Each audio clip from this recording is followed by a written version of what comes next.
Megastar Shakib Khan মানেই কিন্তু trending. আমরা জানি বাংলাদেশ ট্রেন্ডিং, আমরা জানি গ্লোবাল ট্রেন্ডিং, কিন্তু ইন্ডিয়া ট্রেন্ডিং কি জানি আমরা? হ্যাঁ, চরকি থেকে ইন্ডিয়া ট্রেন্ডিংয়ে অলরেডি মেগাস্টারের প্রীতি গান গেছে। ইন্ডিয়া ট্রেন্ডিংয়ে মেগাস্টারের গান গেছে, তোমার গান কি বলছি, টিজার ওয়ান গেছে।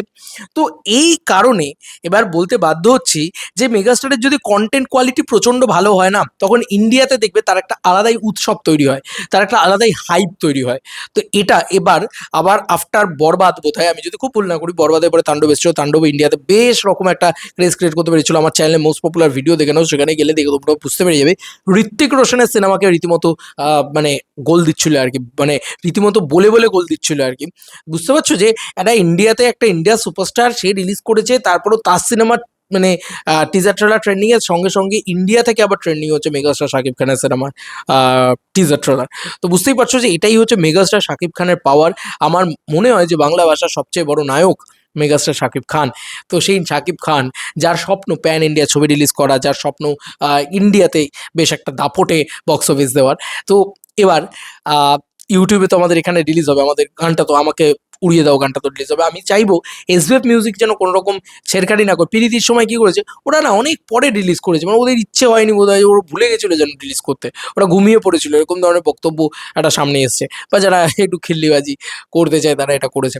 তবে আমার মনে হয় এসবিএফ যদি একদম ডট টাইমে ছাড়ে, মানে ডট টাইমে, কালকে ধরো কালকেই আসবে, আই হোপ, আমার মনে হচ্ছে কালকের ভিতরে আমরা পেয়ে যাবো গানটা, মানে আমি বিশ্বাস করতে চাই এটাই। যাই হোক, তো আমাকে পুড়িয়ে দাও গানটা বা আমাকে উড়িয়ে দাও যে গানটা আসবে, সেই গানটা যদি একবার এসবিএফ ঠিকঠাক টাইমে ছেড়ে দেয়, এবং তার সঙ্গে সঙ্গে চরকি আলফাই এরা যেরকমভাবে টাইমে ঠিকঠাক টাইমে ছাড়া সেগুলো ছাড়ে, এবং ব্রিং থেকে সব জায়গা থেকে ছাড়া হয়, তাহলে আমার মনে হয় ইন্ডিয়া ট্রেন্ডিংয়ে এই গানটাও কিন্তু আসতে পারে। কারণ এই গানটা নিয়ে সব থেকে বেশি ক্রেজ বা উন্মাদনা বা সব থেকে বেশি আলোচনা কিন্তু ইন্ডিয়াতে রয়েছে।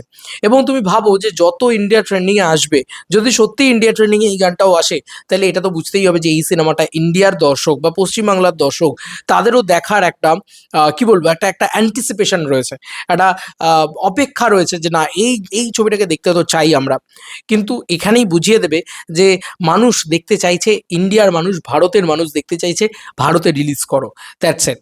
এবং দেখো মেগাস্টার শাকিব খান কোন কোন ছবি দিয়ে ইন্ডিয়া ট্রেন্ডিংয়ে এসছে সেটা যদি ভালো করে লক্ষ্য করো, তাহলে সেখানে আমি আগেও বলেছিলাম যে চরকির সাথে কোল্যাবটা অনেক ইম্পর্টেন্ট থিং বাংলাদেশের জন্য, আমাদের এখানের জন্য। চরকির সাথে কোল্যাব করলে বাংলাদেশে কোনো সিন্ডিকেট রাজত্ব হবে না তোমার সাথে।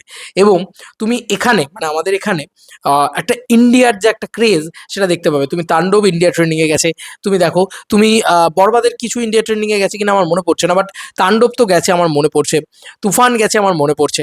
এবং ফাইনালি দিস ফিল্ম যে ইন্ডিয়া ট্রেন্ডিংয়ে যাচ্ছে, অলরেডি পরপর গানগুলো যাচ্ছে, টিজার যাচ্ছে, তো ফাইনালি আমাকে উড়িয়ে দাও, যেটা এত মোস্ট অ্যান্টিসিপেটেড গান, সেটাও যাবে। আই হোপ যে ইন্ডিয়া ট্রেন্ডিংয়ে যাবে। এবং এবারে হয়তো সামনাসামনি কোনো বড় সুপারস্টার নেই, বাট সেটাকে কিন্তু শাকিব খান ওভারকাম করে গিয়েছিলেন। ভাই ঋত্বিক রোশনের মতন বড় স্টারকেও কিন্তু ওভারকাম করে গিয়েছিলেন, যদিও ঋত্বিক রোশন তো ফ্লপ স্টার। তো যাই হোক, এটুকুই বলার ছিল যে মেগাস্টার শাকিব খানের ব্যাপ্তিটা বাড়ছে আস্তে আস্তে। আমি চাই, আমি একজন ভারতীয়, আমি একজন ভারতবাসী হিসেবে, যে মেগাস্টার শাকিব খান এখানে রিলিজ পাক, এখানে তার ছবি রিলিজ পাক, এবং তার সঙ্গে সঙ্গে আমি যেটা মূলত বলতে চাই যে ইন্ডিয়া ট্রেন্ডিং যাক, সারা বিশ্বে ট্রেন্ডিং যাক, সর্বোপরি এইটুকু তো বলাই যাচ্ছে, কোথায় ট্রেন্ডিং যাবে কোথায় ট্রেন্ডিং যাবে না জানি না, তবে গোটা বিশ্বে ট্রেন্ডিংয়ে কিন্তু যাবে, আমাকে উড়িয়ে দাও, এটা আমার মন বলছে। এবং তোমাদের কি মন বলছে? তোমাদের কি মন বলছে যে হ্যাঁ, ইন্ডিয়া ট্রেন্ডিংয়ে তো যাবেই, তার সঙ্গে সঙ্গে গোটা বিশ্বের ট্রেন্ডিংয়েও যাবে? এটাও আমি, আমার বিশ্বাস, আমার মনে হয় যে হ্যাঁ, এটা হতে পারে। তোমাদের কি মন বলছে জানিও কমেন্ট সেকশনে। চলো বন্ধুরা, নতুন কোনো ভিডিওতে দেখা হবে, বাই।